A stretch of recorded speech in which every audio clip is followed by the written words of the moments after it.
Hi, HRN listeners. We're celebrating our 15th anniversary, and we have a really fun campaign and an ask for you. This 15th anniversary tour is aiming to bring you closer to unique food and music experiences in some of the most exciting cities in America. All the while, we're raising funds to support our work empowering the next generation of food systems storytellers through our fellowship programs. Here's how it works. Donate to HRN and be entered into a raffle in the city of your choice to win a dinner for two at a noteworthy restaurant and tickets for two to a concert at a prominent local venue. We have incredible partners in New York, Los Angeles, Philadelphia, Nashville, Las Vegas, Charleston, Asheville, and Ardmore, Pennsylvania, who have donated a meal for two and two tickets to a concert of the winner's choice. And all donations help fund our fellowship programs, where we're helping to build essential workforce readiness skills and food system storytelling skills. Check out heritageradionetwork.org/15 to donate and enter to win today. That's heritageradionetwork.org/15. Thank you.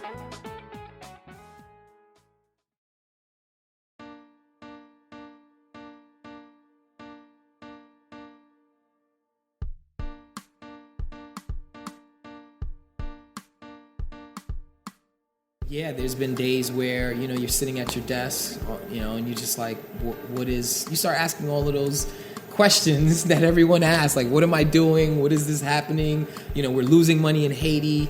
What did I sign up for? We made a promise. Now we can't turn back. Your reputation, who you are is what you've said you are, right? So we can't turn back after we said we were going to do this. So we just have to figure it out. I'm Luke Griffin, and you're listening to a new series that takes you into the extraordinary lives that people lead in a community exploding with arts, activism, and entrepreneurship. It's a Brooklyn neighborhood called Bushwick. Once branded one of New York's most dangerous neighborhoods, today it's transforming into one of the city's most eclectic. This series introduces you to the remarkable people whose journeys collide here. Today, you're going to meet two of them. A brother and sister who got an unexpected call and turned their lives upside down to answer it. This is Bushwick, Episode 1, Building Ayiti.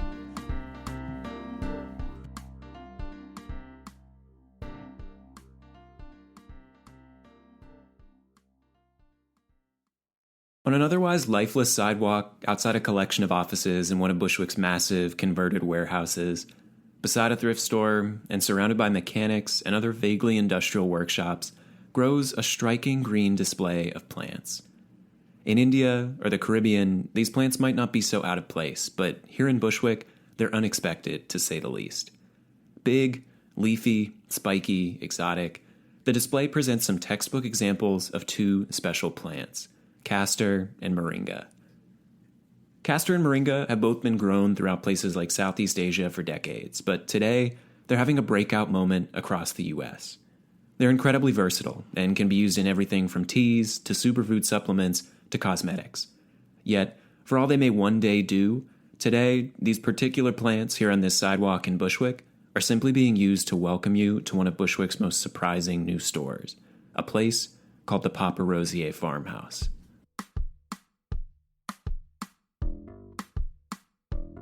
When you enter the farmhouse, you'll be struck by the sight of a huge machine whirring away in the back, something that looks like a giant blender Frankenstein together from a Cuisinart and a tractor. Behind the machine is Barry Thomas, one of Papa Rosier's lead agronomists, smiling as he scoops in big cupfuls of what he explains are castor seeds into the blender. Barry points you around the store, explaining all the different things that the Papa Rosier farmhouse manufactures. An expansive list of bath and beauty products from moringa-infused soaps to castor oils to beeswax candles. Papa Rosier Farms is the newest in a growing number of retailers specializing in what are called natural beauty products, a movement that might best be described as farm to sink. These are things like soaps and oils that are meant to do what your typical body products do, only better and without the scary-sounding chemicals. The farm in Papa Rosier Farms is actually quite literal, and refers to the 50 acres of land in rural Haiti where Papa Rosier Farms grows their ingredients. This storefront is just the endpoint of a much longer chain that begins with Papa Rosier's community of farmers 1,500 miles away. And yet, the thing that Barry's the most excited to show you isn't the rice-enriched face bar or the lavender body lotion, it's an iPad. He flicks through its photo roll to show you some unexpected pictures. Kids, maybe around kindergarten age, with big beaming smiles, dressed in bright yellow and green polos, sitting around a classroom. This, Barry explains, is the flip side of the Paparossier coin. Those 50 acres in Haiti aren't just home to castor plants and moringa trees. They're also the site of an ambitious plan to renegotiate the future of the poorest country in the Western Hemisphere, a project called Bati School. It's the beginning of a K-12 system that one day may rival the quality of American schools. It represents a radical vision for education in a country where less than a quarter of people make it to high school. Bati and Paparossier do more than just share this farmland. They're the twin parts of a movement to equip Haiti's next generations with the tools necessary to solve the island's substantial challenges. The plan is simple. Employ a community to produce amazing products, sell them to conscious consumers in the U.S., and use the proceeds to fund transformative education that creates opportunities for Haiti's students. It's a remarkably clever approach that's the result of years of learning and community building. And it's all the work of a brother and sister, two Haitian Americans who immigrated to Brooklyn from the island when they were children. My name is Rubens and Freddie, owner of Paparossier Farms. We've been at it for 8 years now, and we've recently opened up in Bushwick, and hopefully... That's Rubens and Freddie, co-founder of Bati School and Paparossier Farms. And if you listen closely, you can actually hear Barry loading the castor beans into the blender in the background. Rubens is a compact and handsome guy, with a shaved head and a long, angular beard.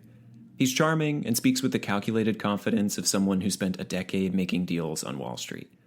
To meet him is to catch him in a rare moment of downtime at the Paparossier farmhouse, as he buzzes from responsibility to responsibility, whether that's dealing with suppliers, hugging customers, or hopping on a conference call with his co-founder and sister, Freddie.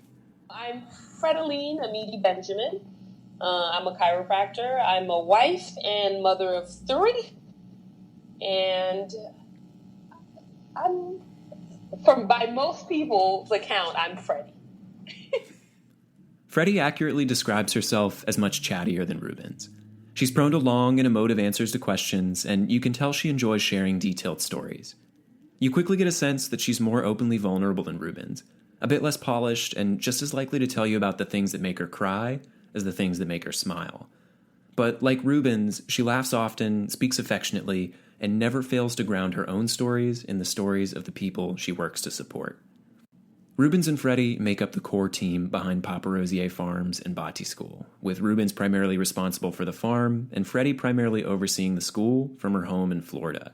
Between the two of them, they make the long commute to Haiti every 3 weeks. As Rubens noted, he and Freddie have been at this for 8 years now, but 2018 has been particularly eventful. It's already seen them pass 2 major milestones. Earlier this year, they opened the Bushwick storefront as Paparossier's first brick and mortar, and at the start of the summer, Bati completed their first successful school year with dozens of students ranging from 3 to 7 years old. But by the time you listen to this, Freddie and Rubens will be at the most critical point in the project yet, and their ability to succeed will determine the future not just of their business, but of a community of thousands that has put its trust into them. The stakes are high, and for Rubens and Freddie, they're deeply personal, part of a mission to give a generation of Haitians an opportunity that they never had.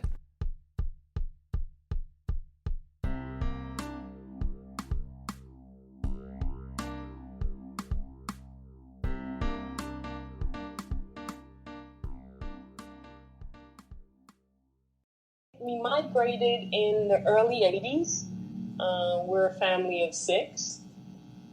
I migrated here when I was 8, turning 9. Freddie and Rubens were born in Haiti, where they lived with their family until the early 80s. It was a dangerous time to live in the country. The country was in shambles. There was no leadership in Haiti at that time. So a lot of bad things were happening, and kids were getting kidnapped. Kids were going missing. The government was in an uproar. My father was in the police force, and that proved to be dangerous at that time. So it was better to leave than to stay at that point. The ruling regime, led by the controversial Jean-Claude Baby Doc Duvalier, was beginning to crumble. Government-sponsored hitmen known as Tonton Macoute or boogeymen were terrorizing the population and making people disappear.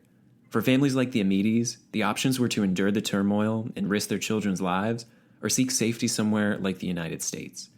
Rubens and Freddie's parents chose the latter, and they ended up in Brooklyn. And once we got here, it was tough. Like every, I guess, immigrant that comes to a country, doesn't speak the language. My parents traveled a lot, so they had been to the United States, but us children, we never did. So it was a culture shock. You didn't speak the language. It was extremely tough because I came in the 4th grade. From learning how to speak English to learning how to double Dutch, Freddie, Rubens, and their siblings worked hard to familiarize themselves with life as Brooklyn kids in the 80s. But as they became more integrated into their new home, their parents made a point to keep them at a safe distance from their old one. My father plays the guitar. He's a musician, so he's constantly playing and we're constantly singing along. We cooked. My mother loves to cook, so we ate predominantly Haitian meals if it wasn't takeout. So culture-wise, we maintained it, but as far as link back to Haiti, none. Because the whole concept of coming here wasn't we want to migrate, but it was getting dangerous. We had to migrate. While Freddie and the other children had at least some memories of life in Haiti, Rubens, the youngest, was left to create his own image of the island, something between the warm culture that his family practiced and the deadly warnings that they preached. My mom literally would not let me go. I'm the only son, youngest son, and she was just always like, no, you're not going back. And that was honestly because the way she left the country. So a lot of the middle class in the 60s, 70s, and 80s left Haiti. So you were left with very rich people and very poor people because the middle class up and left when there was instabilities, when the government became unstable. So their vision of Haiti, all the people who left, was I left and it's still the way I left it. So for her it was I don't want you going back into what I left, even though she hadn't been there in 20, 30 years. And so it went. Rubens and Freddie, born Haitians, became Haitian Americans, part of a growing diaspora that had had its future in Haiti taken away from them by violence and corruption.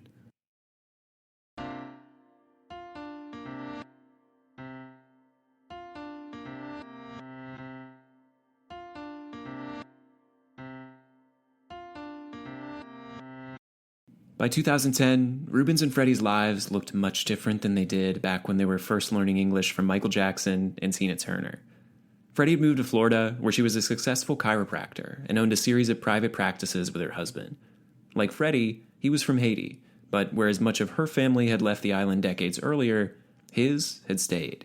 His parents never migrated. They just sent him abroad when the same situation. It turns out that me and him migrated to the States at the same time, around the same time, of the uproar, and his mother's reasoning was the same, except she chose to send him and his brother, and she stayed in Haiti with the father.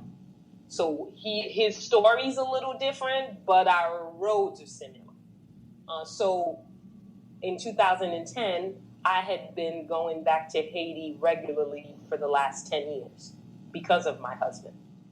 Freddie's parents had done as much as they could to keep her away from her home country, but as an adult, she began building a link back to the island. Yet, for as close as she had begun to come, she was still a world away, living comfortably as a middle-class American with her husband and 3 children, far from the poverty that had overtaken Haiti in the years since she and Rubens had left. Rubens, meanwhile, had never returned to Haiti, and he found himself in a world even further away. He was about to enter his 6th year on Wall Street, successfully rising in the ranks of sales and trading at Goldman Sachs. 7-to-7 workdays, client dinners across the Northeast. It was a life that paid handsomely, but one that was perhaps meant for someone else. I chose that path not because of talent, not because of my educational background. It was 100% of, hey, it's a meritocracy. You can make great money here if you work really hard. And I don't think that's how people should choose their career paths going forward. So I was starving for something else. As he starved on the trading floors of Wall Street, staring down a life that he felt increasingly dissociated from, Rubens could never have known that something was coming that would change his life and the lives of millions forever. 2010, January 12th, 2010 to be exact. Sitting at my desk doing the client thing on Wall Street, talking to clients, sales and trades, future sales and trading to be exact, and the earthquake happens. The earthquake in Haiti happens, and we're on Wall Street on the trading floor. There's just like televisions everywhere, literally hundreds of televisions on the floor. Whether you're going to get coffee, you're going to the restroom, you're watching CNN, you're watching Bloomberg television, and this was on, and we're just watching it, and everyone obviously is horrified at what they're seeing, but me, it's a little bit closer because I'm from that country, and I still have family there. We still have a lot of relatives there, so it hit close to home, and that was, I think, the first thing that kind of made me ask the question of, what are you doing exactly with yourself and with your life? Rubens and Freddie, along with the world, watched as a magnitude 7.0 earthquake devastated Haiti. Estimates vary on the exact number of people affected, but hundreds of thousands of people are believed to have been killed and even more injured by the quake. For Haitian Americans, the footage was a heartbreaking vision of loved ones they couldn't help. You felt helpless, is what you did as a Haitian American, sitting and watching CNN and knowing the places in, the area and seeing people. It felt really painful for me and terrified and saying, what can I do? Is it safe? Can I, as a mother of three, just go, hey, I'm here, without a thought process? What am I going to do? What can I do? She, and even more so Rubens, felt a call to do something about it. I think that was the first time Rubens and I actually had a deep conversation about Haiti, believe it or not. And he was telling me he's done. Like, he's working on Wall Street. This is a different world, and this has traumatized him. And we're going back and forth, and he's like, I don't care what happens, but I'm leaving. I'm going. While the world prepared to deliver aid to another developing country hit hard by a natural disaster, Rubens and Freddie prepared to go home.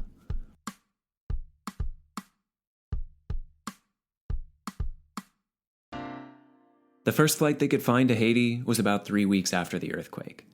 They'd gathered supplies like food and toothbrushes from friends and family and used Freddie's connection on the island to get a driver. With a lot of enthusiasm, but little in the way of a plan, they set out in search of a community they could help. We went down there in hopes of finding recipients. No real plan, just got in the pickup and was driving around, taking in all of the devastation throughout Port-au-Prince, taking in, all of the buildings and you seeing the people being so resilient, because by the time we got there 3 weeks later, people have started to kind of move on with their lives, believe it or not, even though there was still rubble in the streets and people were still being found alive, but you still have to kind of keep going, and we saw that resiliency and in one particular community that we drove past, where we went in. They ended up in a village outside Léogâne, the region at the epicenter of the earthquake. As it rained upon them and the hundreds of villagers that had gathered, Freddie and Rubens gave away the supplies they'd brought, in addition to a whole factory's worth of rice they'd picked up along the way. As happy as they felt to be back in Haiti, doing their part to help its people recover from this disaster, Rubens and Freddie were more than anything struck by the devastating scope of chronic problems that the earthquake had uncovered. But the moment that sticks in my head till this day, which I have that picture around all the time, is there was a mother standing there. She had to be in her early 20s. I didn't speak directly to her, but she was expecting, had to be somewhere around 6 months or so. She had a toddler in her arm. No, she had a baby in her arm and a toddler holding on to her skirt. And after we gave, whatever it is we came to give and hand out, I looked at Rubens and I was like, how did we change her life? I'm not sure we did anything just now. Okay, potentially we gave them rice for 2 days, a toothbrush, flip-flops, bars, so sustainability for 2 days.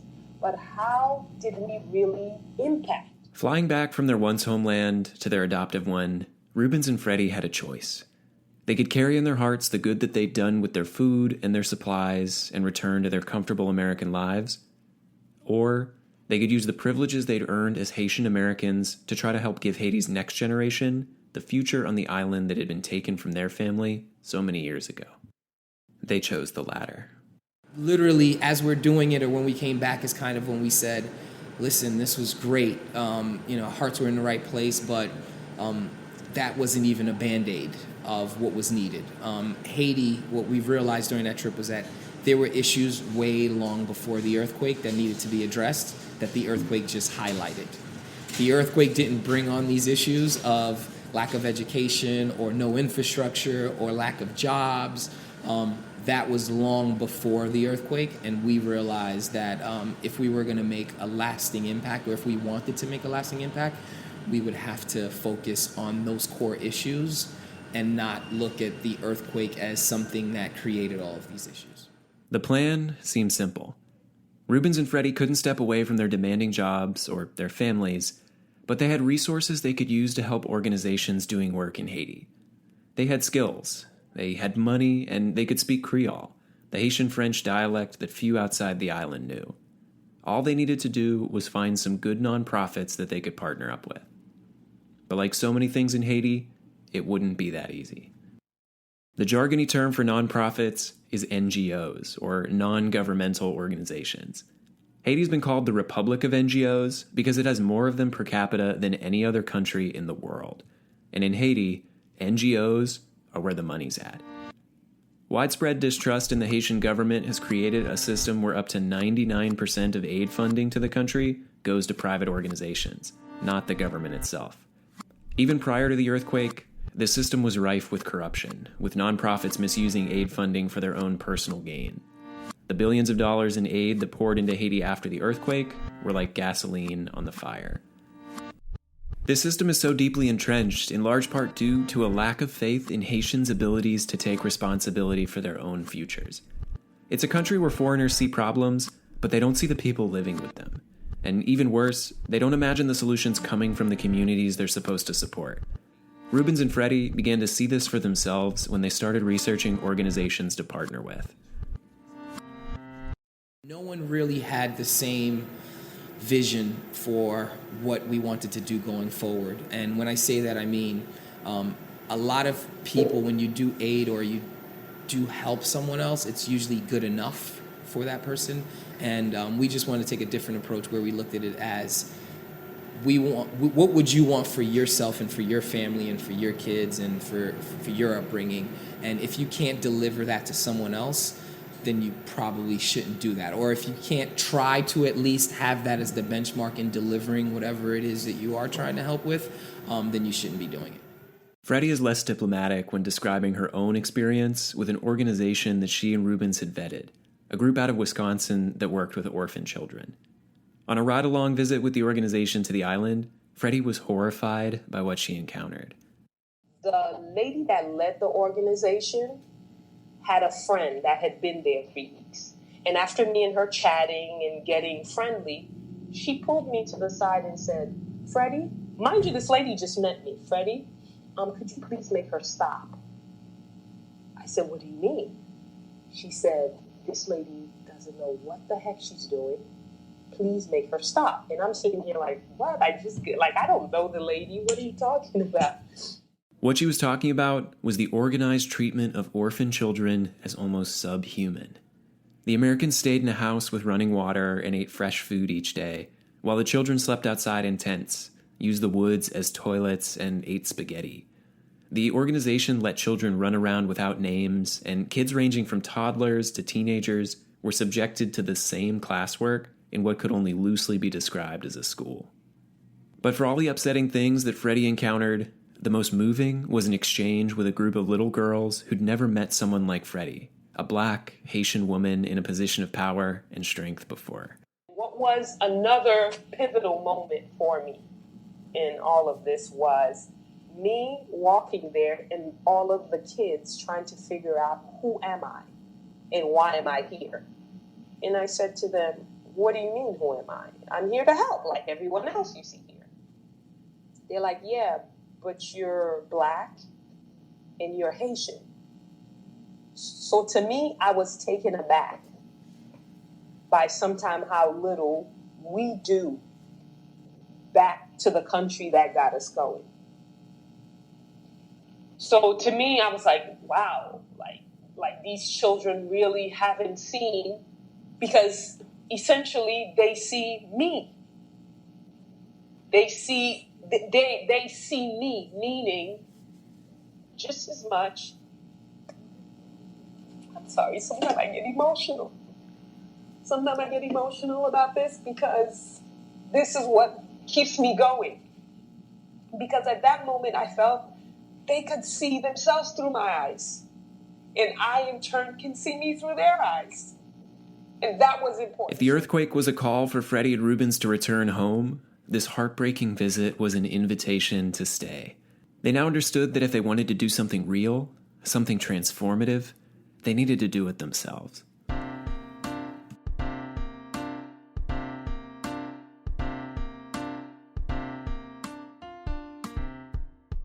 After we came back from the earthquake, we spent 6 months just speaking to other NGOs and kind of doing our homework on what are the issues that we actually saw in Haiti, right? Were people hungry? No.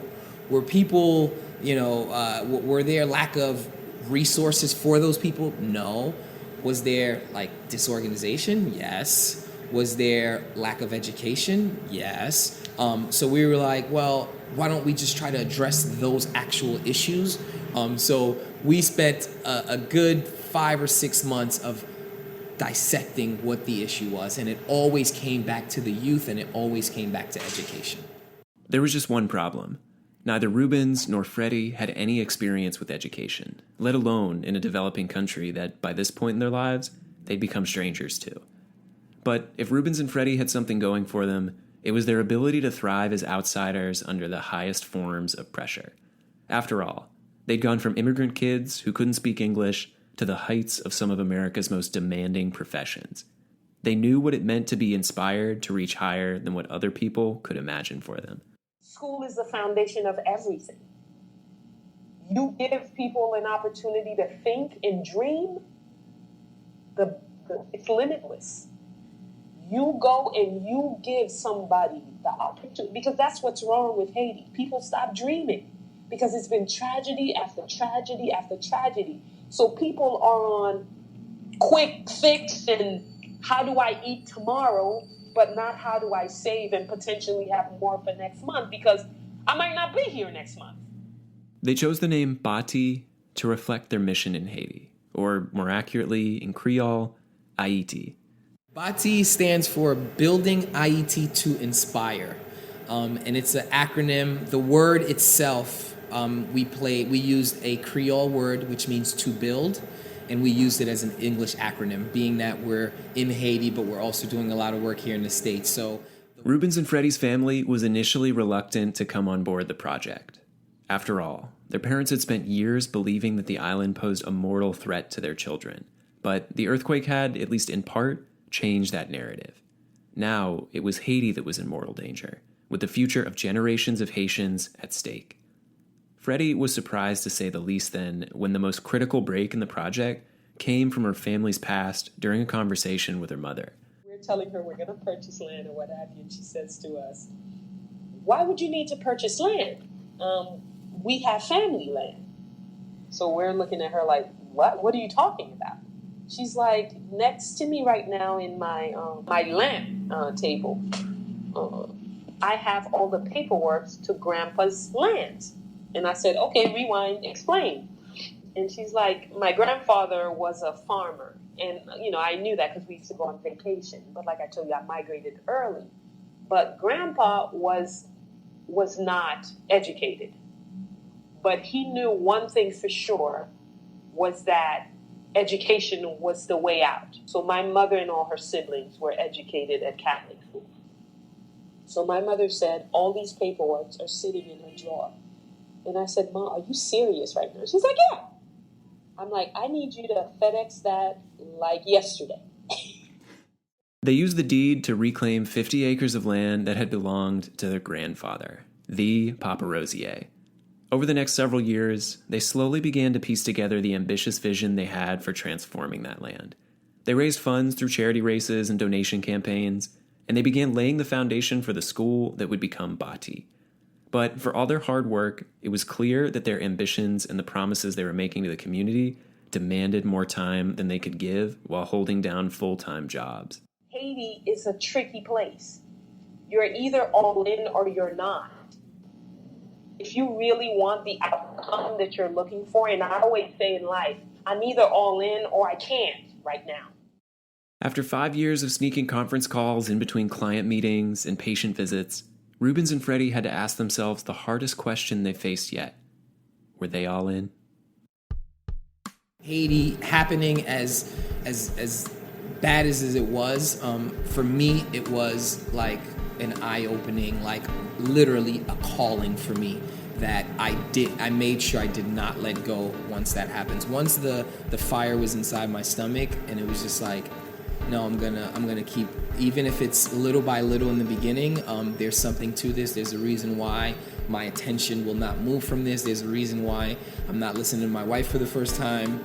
Then let me follow that feeling rather than the uneasy feelings that I've had for the last 10 years. Rubens left Goldman Sachs to focus on the work in Haiti full-time in 2015. Freddie followed soon after in 2016. But with these changes, needed to come sacrifices. They had children and responsibilities.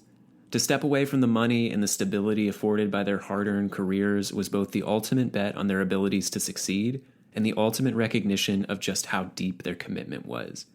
An immediate consequence of this commitment was that if fundraisers weren't paying the bills before, they definitely weren't going to cut it now.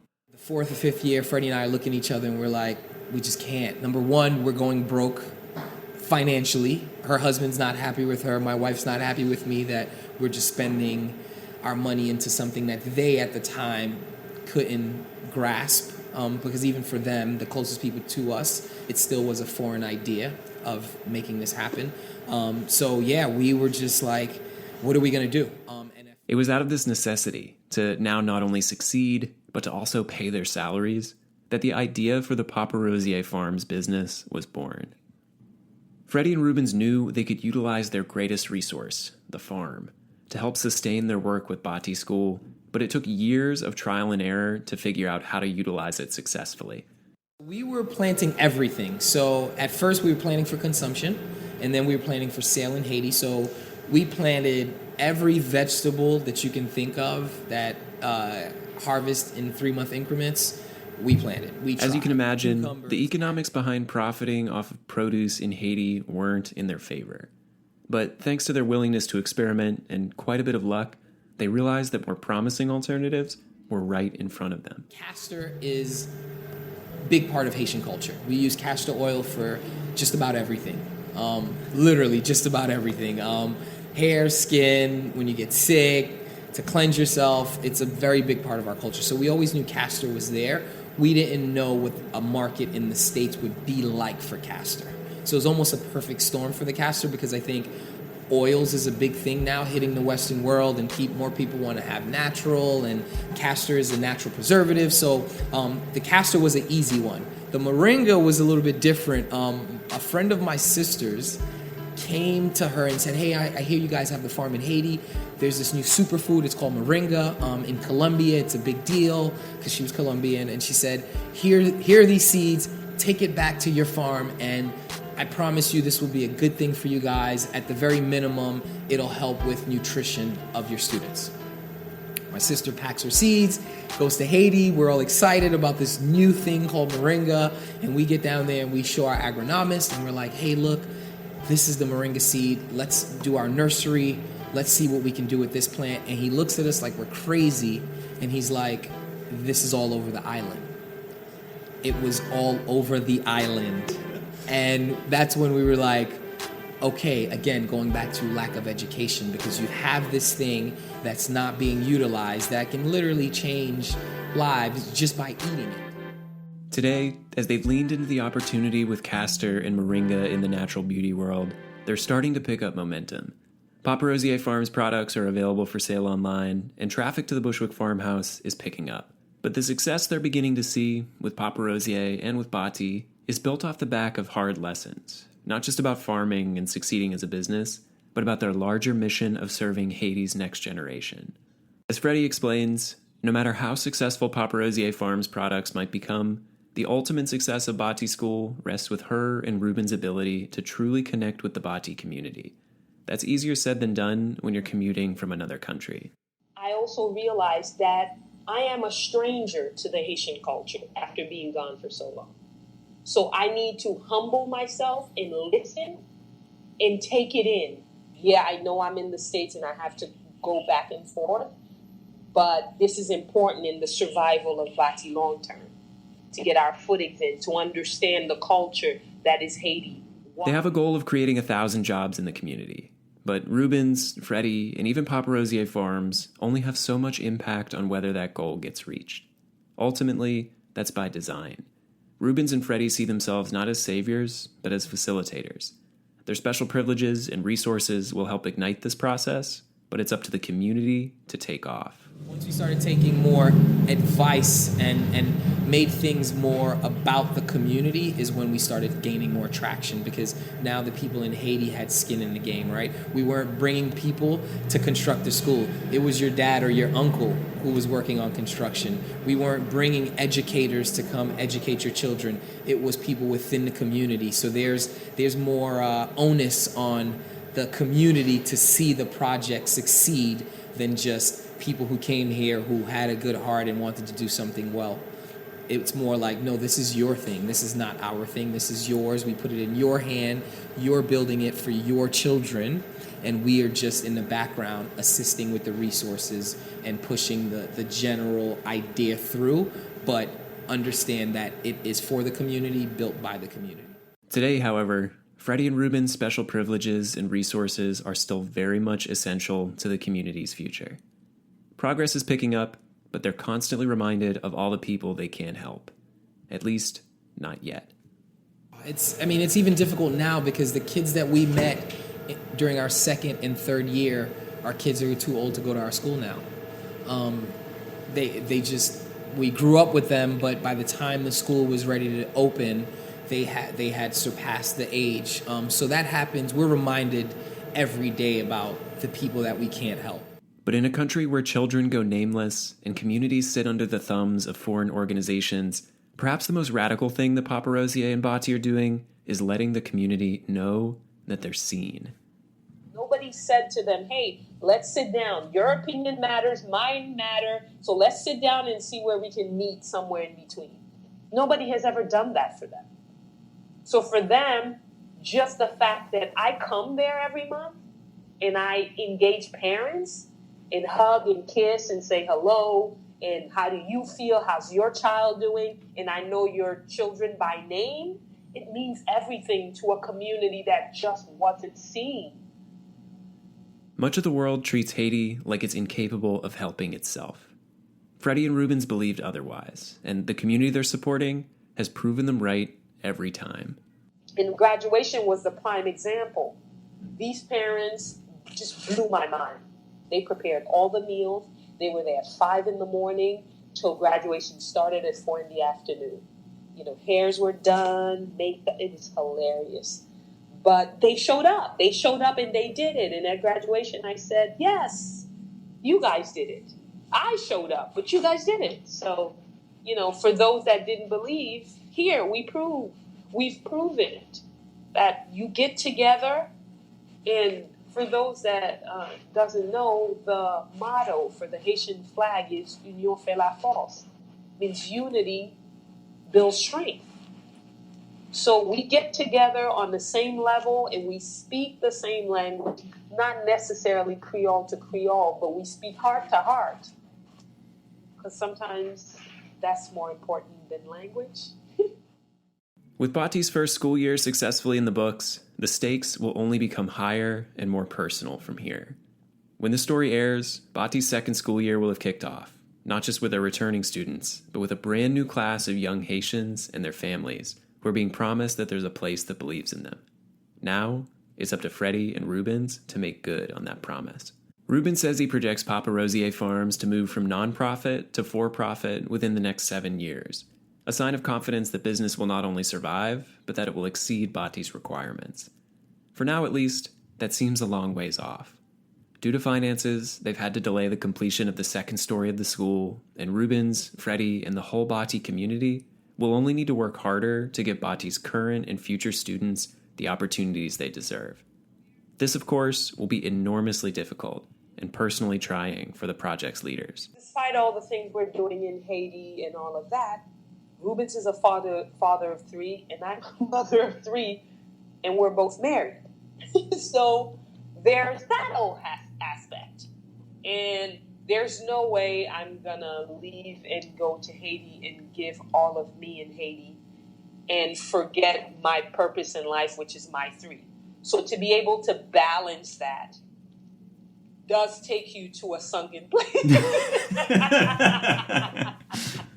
There are a lot of things helping Rubens and Freddie succeed under this enormous pressure, but none is more important than their relationships, foremost with their families and with each other. Rubens and I always say one thing: we can continue to do this as long as we're not both in the sunken place at the same time.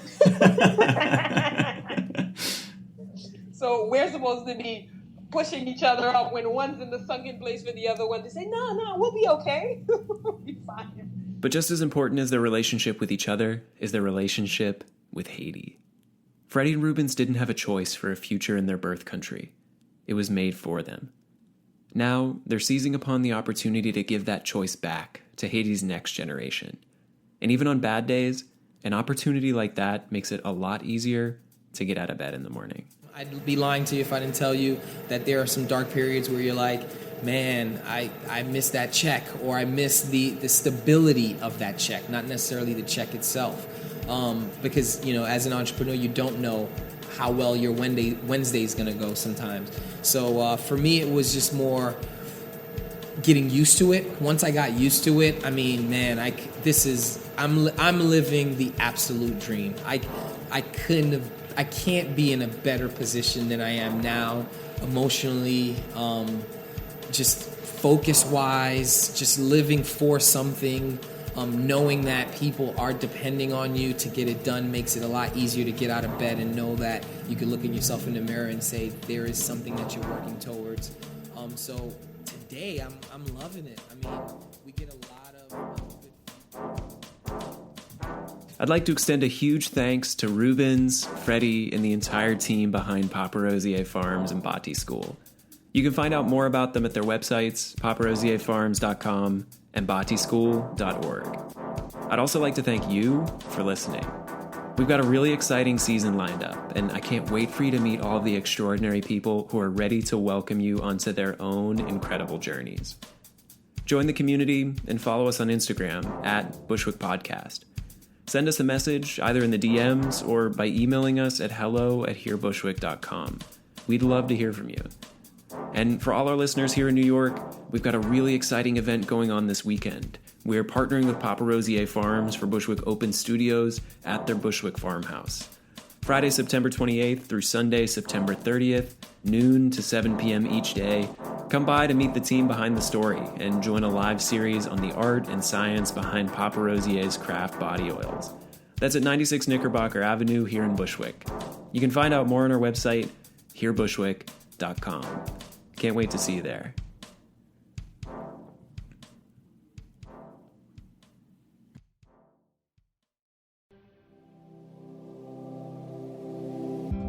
Hey there, I'm Lee Ullman here with some big news from the National Young Farmers Coalition. We're partnering with Heritage Radio Network on a special season of The Farm Report. It's all about what's happening with the Farm Bill and how it impacts farmers and eaters. I am growing diversified vegetables on land that's been in our family for 150 years. And so with the pandemic, gentrification, property values going up, we had to sell the land and we lost it. Join us as we uncover the untold stories behind this massive piece of legislation that shapes how we grow our food, what we eat, and so much more. The problems we have had, those are things that come from earlier Farm Bill and USDA policy, right? Like Earl Butts, get big or get out. You know, it's my responsibility to know not only what I'm eating, but then like how that all came to be, and realize like, wow, like this piece of legislation, all this money, like it's technically something that I support as a taxpayer. While Congress debates the next farm bill, this is not just an invitation to listen. It's a call to action. Be part of the conversation. Subscribe to the Farm Report on Heritage Radio Network, wherever you listen to podcasts.